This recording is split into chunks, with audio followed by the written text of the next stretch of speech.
Welcome to Illo Talk, 100 Days of Animation. I am Cory Kerr, and this is day 29 and 30, where I spent a little bit of time developing some characters. And I wanted to talk about character development.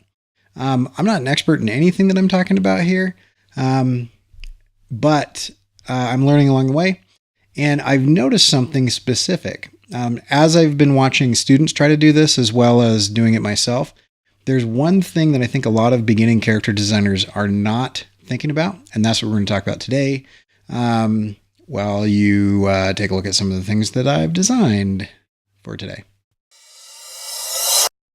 So the one main thing that I don't think people think about very much is, how's this thing going to move? And so if you look at classic cartoons, like we've got some Hanna Barbara characters here, one of the things that you will see often is that they have thought about the joints, right? And so we get kind of these ideas where we have kind of arms. We'll talk about arms in a minute.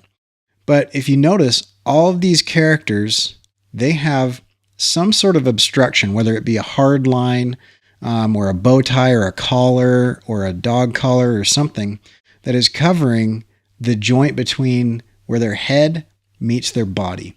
And I think that's really important because if you look here, you can see that traditional animation was done on what's called cells, right? So they had these transparencies and they would draw on these transparencies and whatnot. And then, so if the body isn't doing anything, then you can leave that there and you don't have to redraw the body 50 times. You can just drop a new head in each time. And look at how well each of these work without the body. You know, we see the collar, the cravat, you know, the dog collar, the handkerchief, the necktie. Okay. All of those things allow for this head to kind of move any way that it wants without having to animate like the connection of the neck. Because a lot of this, especially for television, a lot of what we're seeing here is these guys had to reuse over and over and over and over again. It's not like they had the budget and the time that Disney had, where Disney would take years and they had teams of animators and they could draw literally every cell.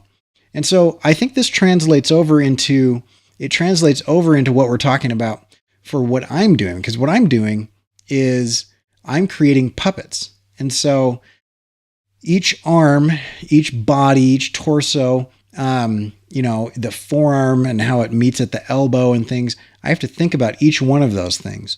And so as you look at the characters that I'm designing, you'll see that I'm designing things that will, hit the mic. I'm designing things that will overlap. And so as they overlap, they pivot. And I don't have to design that pivot because it's kind of like a ball and socket joint. Now, a lot of this is because I chose to do this with insects, and they kind of lend more towards a ball and socket joint situation. But you can see that at the shoulder, at the elbow, or the knee, or the hip, or the neck, that there's always something overlapping something else. Or another thing that I'll do is it'll be the same color and the same color. Let me see if I can find something like that. Let's look here. Let's go back to this main image. So if you look at where Scooby-Doo here, his shoulder meets his torso, you'd say, well, that's not a ball and socket joint, right? You don't see like a defined line or one thing covering another thing. But actually you do. It's just not really apparent because the color of his shoulder is the same color as his torso. And so you can just have this black stroke here taper off to a point or round off at the end. And then it masks that joint because it's the same color and the same color. And so it looks like there's not a difference between the two.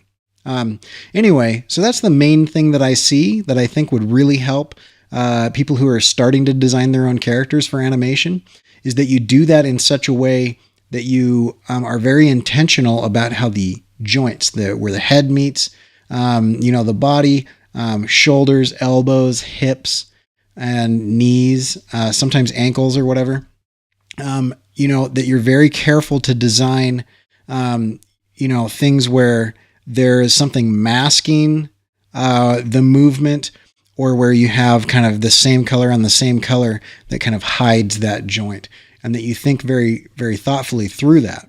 That's something that I think is really helpful. And so, just one of those things that you can learn from classic cartoons.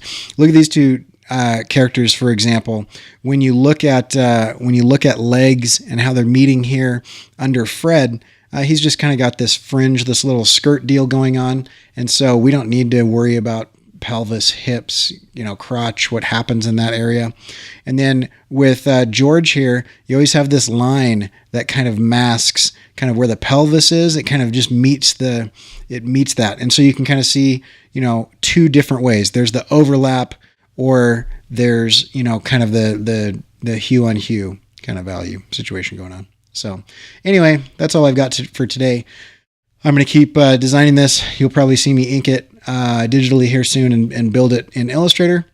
But what these guys are that you're seeing now is these are the kind of the SS, the Gestapo, the state police that are out. They're kind of the hit squad of the Brother Beetle. And so they're all going to be different types of kind of armored beetles, kind of the elephant beetle variety. And they're going to be very simply animated. There's not going to be a ton of movement, but you can see that I've put some movement in there. There's going to be some joints.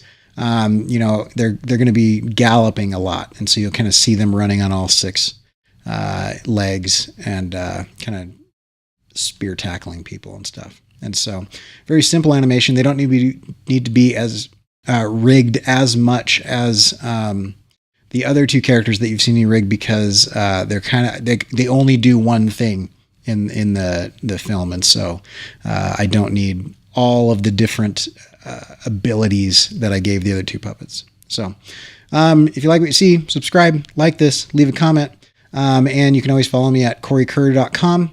CORYKERR.com, on Twitter at Cory Kerr, and on Instagram at Cory R. Kerr. This is day 29 and 30. I am almost a third of the way there.